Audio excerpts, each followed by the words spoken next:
Statele Unite ale Americii. Right? And at a young age, at about the age of 10 or 11, I chose to place my faith in Jesus Christ. Și undeva la vârsta de 10-11 ani am ales ca să cred în Domnul Iisus Hristos. And so at a very young age.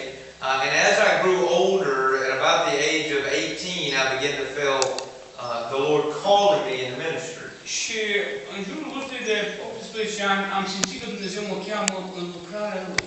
And this is something that I struggled with for 5 or 6 months, just struggling of whether or not. Este ceva cu care m-am confruntat câteva luni, 5-6 luni, în care nu doiam ceva de genul ăsta, să intru în lucrare, să nu intru în lucrare.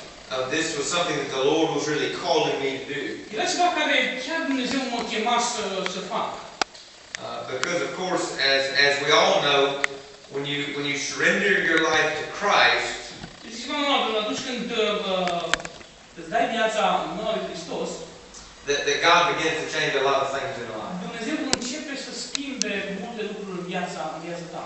And I know with some of you being pastors and evangelists, Și știu cum ești la voi ca și păstori și evangeliști, and with some of you being leaders in your churches, sau lideri în biserică, I know that no matter what your position is, așa că nu contează poziția pe care o ai,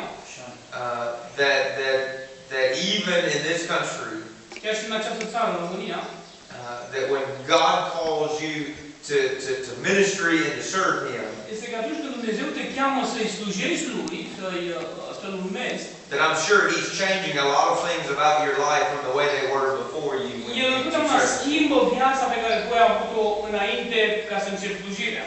And so God called me to ministry. Așa că Dumnezeu m-a chemat în lucrare. And I began a journey of seeking some education. Și am început să învăț, să merg la școală. And so through that education, Și că prin educația pe care am primit-o, in one of the places I was studying at, acolo unde studiam, într-unul din locurile acelea, I joined a Bible study on the book of 2 Timothy. am început să studiez cartea 2 Timotei. Now the book of 2 Timothy is a small book; it's only 4 chapters. Și cartea Timotei, să știți că sunt 4 capitole acolo în 2 Timotei. But we spent about 13 weeks studying this one small book. Dar am stat pe aceste 4 capitole undeva la 30 de săptămâni. And one of my favorite passages in that book Și unul dintre pasajele mele preferate is 2 Timothy chapter 2 verse 2. este 2 Timotei Chapter 2 verse 2. Capitolul 2 Timotei, capitolul 2, versetul 2. And if you read that. Și dacă vreți să citim versetul acesta.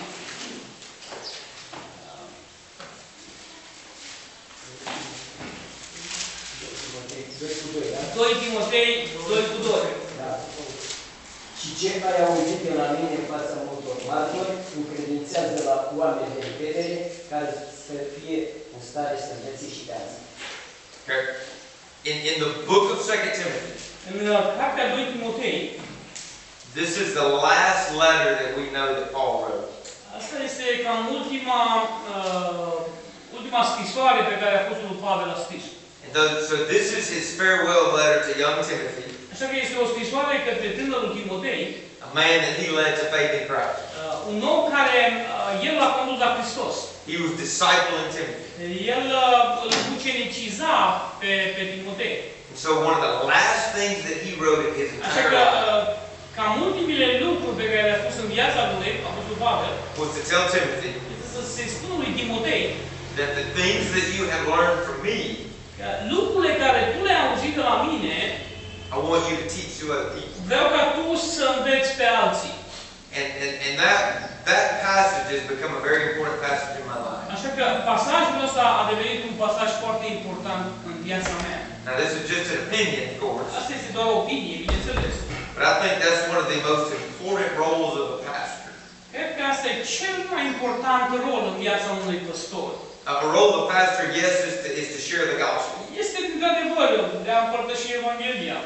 And yes, is to minister to people in your Și community. este de a avea grijă, de a lucra cu oamenii. But we're also supposed to teach other men and women Dar de asemenea este rolul acesta de a învăța bărbați și femei, who will teach other people. care pot să învețe pe alții la rândul lor. Because the reality of life in the gospel is this. Pentru că realitatea Evangheliei este asta. Is that there's going to be a day when we all die. Va veni o zi când toți probabil vom muri. Or there may be a day when God moves you to another city. Sau poate când o veni vremea când Dumnezeu te va muta în altă localitate. And what we do not want to happen Ceea ce nu vrem să se întâmple is that when we leave, este că atunci când plecăm, that there's no one left to share the gospel. nimeni nu este acolo ca să împrăștie Evanghelia, să te evangelizeze. The goal as believers is that we're teaching other people to do the same things we're doing. Rolul creștinilor, ca și noi, în general vorbind, este să învățăm pe alții ceea ce noi facem la ora actuală. And so that's why I'm really excited about this 3 days that we have here. Este foarte entuziasmat pentru aceste 3 zile de conferință. I first came to your country back in November. M-am întors undeva în noiembrie, am fost în țara voastră, România. And I spent a week with Pastor Marian. Și am petrecut o săptămână cu fratele Marian. And together we had this idea of getting a group of people Și together. împreună am găsit ideea aceasta de a găsi un grup de oameni And we could spend 3 days together, în care să putem petrece 3 zile împreună, encouraging each other, să ne încurajăm unul pe celălalt, strengthening each other in să faith, ne întărim în credință and talking together about this gospel, și să vorbim împreună despre Evanghelia, so that when we disperse from here, așa că atunci când vom pleca de aici, ne vom împrăștia. we can all take what we talked about and take it to different areas.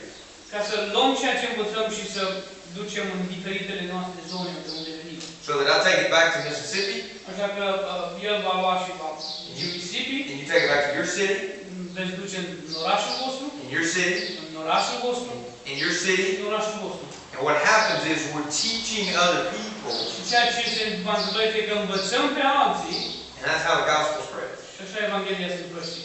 12 guys started together. 12 bărbați au început împreună. Jesus Christ had 12 disciples. Iisus Hristos a avut 12 ucenici.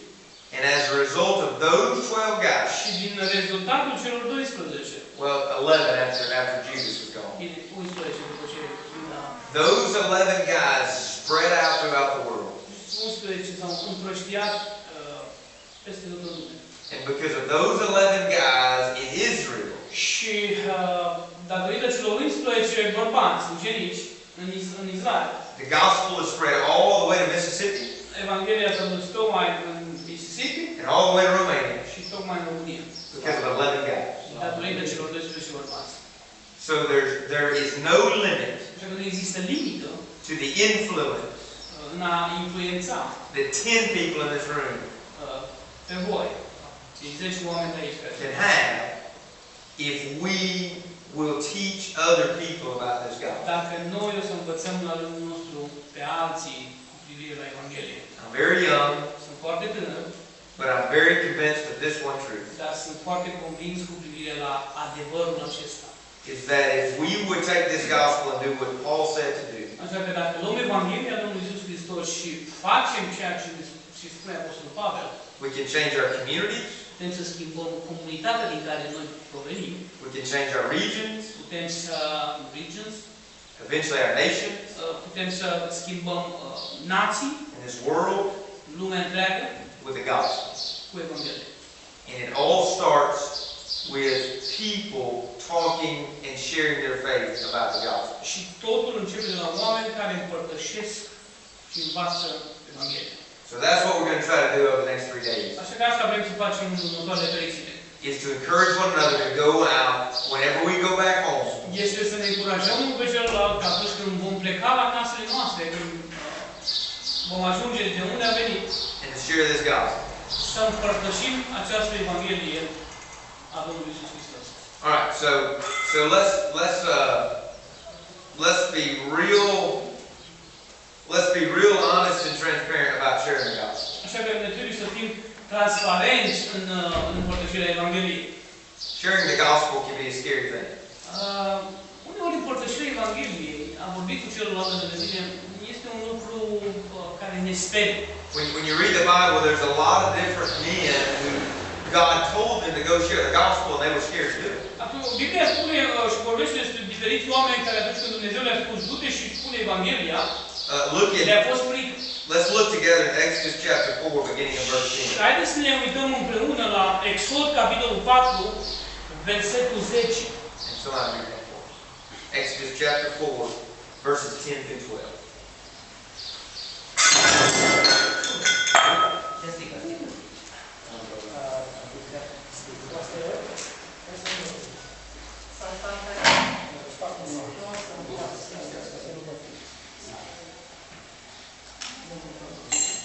A little bit of glass by your foot.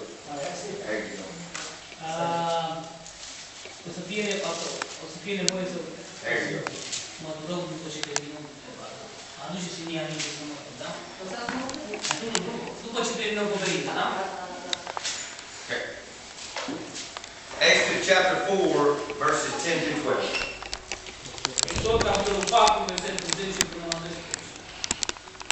Spune în felul următor. Moise a zis Domnului, Doamne, eu nu sunt un om cu vorbirea ușoară și usurul acesta nu-i nici de el, nici de la tine, nici măcar de când vorbești tu, robului tău. Deci vorba și limba mi-e încurcată. Domnul i-a zis, cine a făcut gura omului? Și cine face pe om mut sau surd? Cu vedere sau orb? Oare nu eu, Domnul? Tu le da, eu voi fi cu gura ta și te voi învăța ce vei avea de spus. Amin. So here we see Moses. Așa că aici îl vedem pe Moise. And we think of Moses as a giant in the faith, of a man that was really strong in the faith. Și ori de câte ori vorbim despre Moise, ne gândim la un om măreț în credință. And yet, when God first called him to speak of God's truth, Și cu toate acestea, atunci când Dumnezeu l-a chemat să vorbească despre adevărul lui, he said, I'm not a very good speaker. nu sunt un bun vorbitor, nu vorbesc bine. Some people think when he said, I'm slow of speech and slow of tongue, that he may even had a speech problem. He wasn't able to communicate clearly. Atunci când Moise spune aici, el avea o problemă de vorbire, nu putea să comunice corect. And I want you to notice God's response to that. Așa că vreau să observați că Dumnezeu răspunde întrebării sau răspunde lui Moise cu privire la ceea ce a spus el. God asked, who made your mouth? Și Dumnezeu îi spune, cine ți-a făcut ție gura? And God said, I did. Și Dumnezeu spune, eu ți-am făcut. And God said, who makes men mute or deaf or seeing or blind? Și Dumnezeu îi spune, cine face pe om mut sau surd, ori orb sau cu vedere? The Lord says, I know everything about you. Și Dumnezeu îi spune, cunosc totul la tine, Moise. All of your strengths and all of your weaknesses. Toate puterile pe care le ai și toate slăbiciunile pe care le ai. He said, so therefore, Așa că cu toate aceste lucruri, if I ask you to do something, dacă eu îți cer să faci ceva, I'm not going to ask you to do something that you can't accomplish. nu-ți voi cere ceva de care tu nu ești în stare să faci. He says, if I created you, Dacă eu te-am creat, and then I ask you to do something, și dacă îți cer să faci ceva, it is going to be possible for you to do that. este posibil să faci lucrul acesta. Now, it may not be easy. Este ușor. It may be very difficult. Poate este dificil. But God tells Moses, it doesn't matter how terrible a speaker you think you are. Nu contează cât de prost vorbitor ești tu sau de creste ești. He says, I made you, and therefore you're going to be able to talk about my truth. Așa că eu te-am făcut, zice, du-te, dar și eu voi fi cu gura ta și te voi învăța ce vei avea de spus. Turn to Jeremiah chapter 1, verses 6 through 8. Întoarceți cu mine la Ieremia. Ieremia, capitolul 1, versetul 6 și 8. You can tell them we're going to look at a lot of different verses. Așa că vreau să fiți pregătiți să ne uităm la mai multe versete. So we'll be flipping around quite a bit. Da, așa că o să umblăm prin Biblie, așa că fiți pregătiți, vă rog. Okay. Ieremia. Right, but in Jeremiah chapter 1, Ieremia, capitolul 1. verses 6 through 8, if someone will read that for us. cineva să citească pentru noi. Ieremia, capitolul 1, versetul 6 și 8. Eu am răspuns. Doamne Dumnezeule, vezi că eu nu știu să vorbesc, că sunt un copil. Dar Domnul mi-a zis, nu zice, sunt un copil, căci te vei duce la toți aceia la care te voi trimite și vei spune tot ce-ți voi porunci. Nu te teme de ei, căci eu sunt cu tine ca să te scapi, zice Domnul. Mulțumesc. And so God tells Jeremiah, Așa că Dumnezeu îi spune lui Ieremia în versetele pe care le-am citit. He says, I want you to speak my truth. Vreau să vorbești adevărul meu. Jeremiah says, I can't do that Spune Ieremia, nu pot face lucrul ăsta. because I'm too young. Pentru că sunt prea tânăr. He says, all of these people that are older than me, Toți oamenii aceștia care sunt mai bătrâni decât mine, he says, they're not going to listen to a young person. niciodată nu s-a spus de un copil, un om tânăr. And what does God tell Și ce Jeremiah? îi spune Dumnezeu lui Ieremia? God says, I don't care that you're young. Nu contează și nu pasă că tu ești copil. Whatever truth that I tell you, Adevărul pe care eu ți-l spun, I want you to share that with other people. vreau ca tu să-l împărtășești cu ceilalți oameni. And how long is the book of Jeremiah? It's 52 chapters. Și cât de mare este cartea Ieremia? One of the longer books in the entire Bible. 52 capitole, unul dintre cele mai lungi cărți din Biblie. Written by a man Scrise de către un om who thought he was too young to be used by God. care a crezut că este prea tânăr să rostească adevărul lui Dumnezeu. So we see that we see Moses who couldn't speak well, Așa că ne uităm la Moise care nu vorbea bine, and we see Jeremiah who thought he was too young, ne uităm la Ieremia care se credea prea tânăr, la un copil, and we see God saying, it doesn't matter what you're afraid of. și îl vedem pe Dumnezeu care spune, nu contează de ceea ce îți este frică, că ești prost vorbitor sau că ești prea tânăr. The truth that I tell you, Adevărul pe care eu ți-l spun, I want you to tell others. vreau ca tu să-l spui la ceilalți. And this is the core of the gospel. It is telling other people about God's truth. Asta este cursul Evangheliei, de a spune altor oameni adevărul despre Domnul Iisus Hristos. So Moses was afraid to speak because he had a speech problem. Așa că lui Moise era frică să vorbească pentru că era slab în vorbire. Jeremiah was afraid to speak because he felt like he was too young. Ieremia era frică pentru că era un copil, era frică de cei mai mari. Right? So what are some reasons for people here in Romania? What are some things that people here fear when it comes to sharing the gospel? Și acum spuneți-mi voi mie, care sunt temerile românilor în a vesti Evanghelia? It's an open question. Așa că este o întrebare deschisă și vreau ca să vă gândiți la întrebarea aceasta. Sau poate fi de ce te frică ție să vestești Evanghelia? What do people fear you about sharing Sau the gospel? oamenilor în general, celor din biserică, membrilor, pentru că, după cum am spus la început, asta nu e datoria doar a apostolilor și a evanghelistilor să facă lucruri. Este datoria tuturor creștinilor.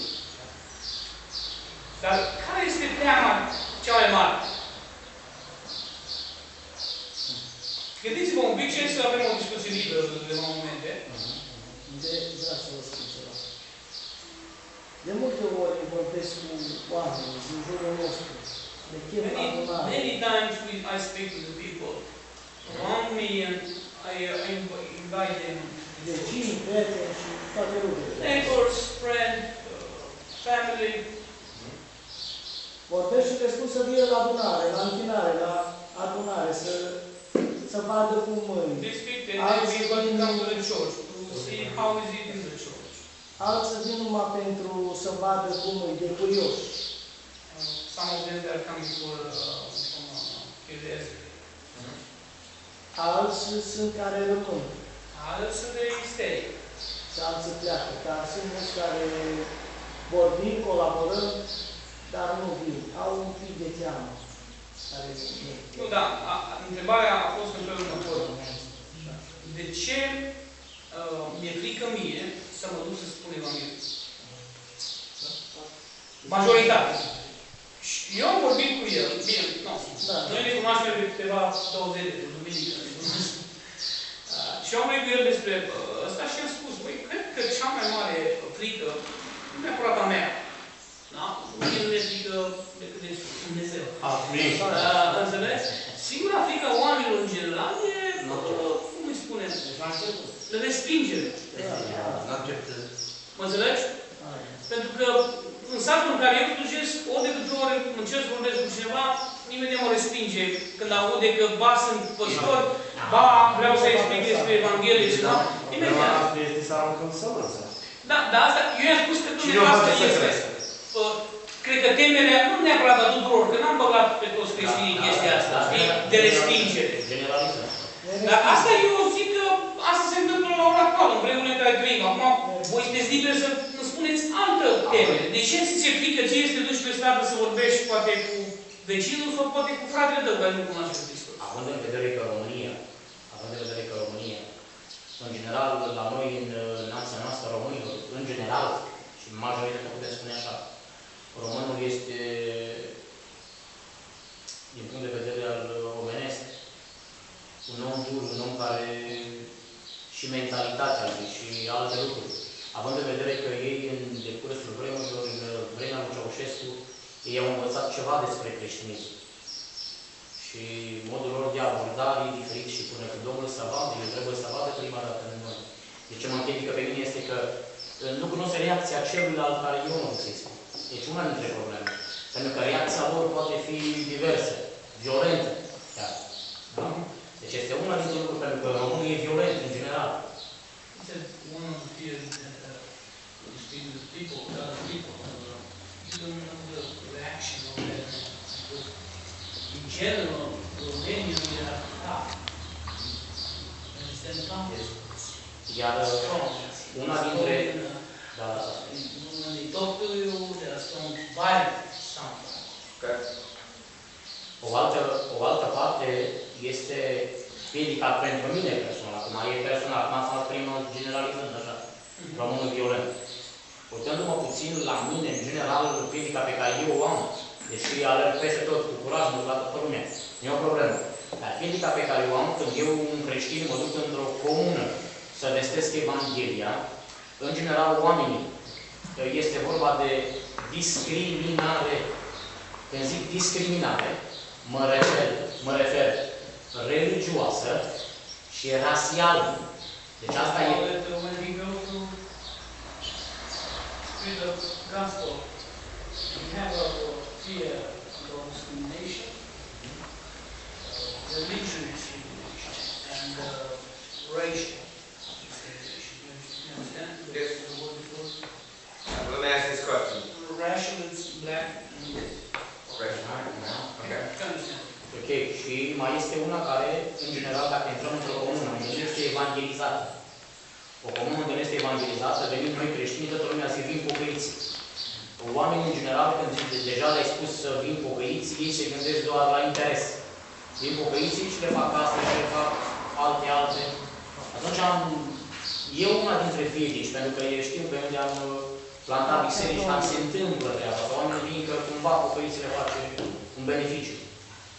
Un beneficiu, mă refer la un test sau altul. I wanted that when you go in Biblici, was not the disaster there. People said, hey, we're not going to respond. Some of them look to the interest. Să fiu și față.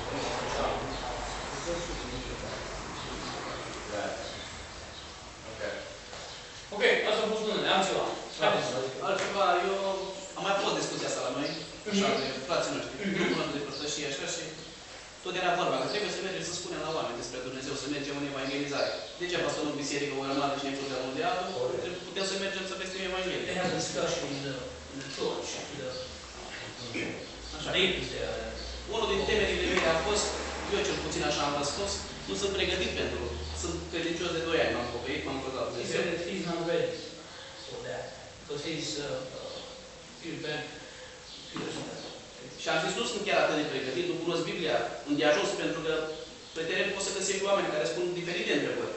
Și atunci, dacă nu ești pregătit să răspunzi omului la întrebarea, la ceea ce te întreabă, atunci stai cu capul jos și nu e bine. Și asta a fost temerea mea. Fear that I'm not ready. Asta I'm going to feel there is people who ask me some questions. I don't know what the question. Right. You know, I stay with that down. Am zis că nu sunt pregătit pentru lucrul ăsta și să vă pregătesc. Și cred că asta și conferința aceasta îmi pregătește. Da, asta e foarte bine. Asta e unul dintre cele mai importante lucruri. Nu că nu ești pregătit. Ideea este că la ora actuală am ajuns la un nivel în care, chiar și la țară, neapărat vorbesc la oraș, chiar și la țară, oamenii... E dezamăgit? Nu, oamenii te ia pe tine de la Evanghelie, pe care Evanghelia e foarte simplă. Asta e părerea mea. Te ia pe tine că de la o Evanghelie simplă, Iisus Hristos a murit pentru tine, pentru păcatele tale, și te duce undeva să te încurci. Te văd capcan. Da, și mi s-a întâmplat cu cineva care, un băiat al unui membru din biserică, și zice, hai să vorbim despre... Deci m-am întors de la Evanghelie, la 90 de grade, și mi-a zis, hai să vorbim despre ce s-a întâmplat în grădina Eden. După ce am căzut în păcat, ce s-a întâmplat? Cum s-au înmulțit ăștia? Mă înțelegi? Și cum s-a înmulțit?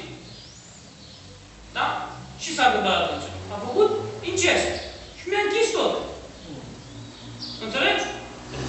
Incestul la ora actuală este păcat. Da? Și conform Scripturii, și conform, cum îi spune, legii. Da? Și zice, băi, de unde ne tragem noi? Cum ne-am găsit? Cum ne-am înmulțit? Din ce ne-am înmulțit? Și mă pur și simplu m-am închis. Dar Domnul ne-a spus, noi, de care e chestia? Nu neapărat pe mai închis. Eu pot să-ți dau cu Biblia peste om. Deci Biblia spune, în lucrurile în care sunteți de acord, vorbiți. Este ceva normal. În ceea ce nu sunteți de acord, nu discutați. Da, nu discutați, pentru că n-are niciun rost să-ți dai mărgăritarele la porci. Înțelegi? Deci asta s-a obișnuit lumea acum, cel puțin ăștia care sunt un pic mai neapărat inteligenți, care pot fi și scoși în lume. Vine și îți aruncă ceva care nu neapărat ești nepregătit să-i spui. Nu mai știi ce să-i spui. Pentru că știi că, bă, nu are dreptate. Știi că asta s-a întâmplat.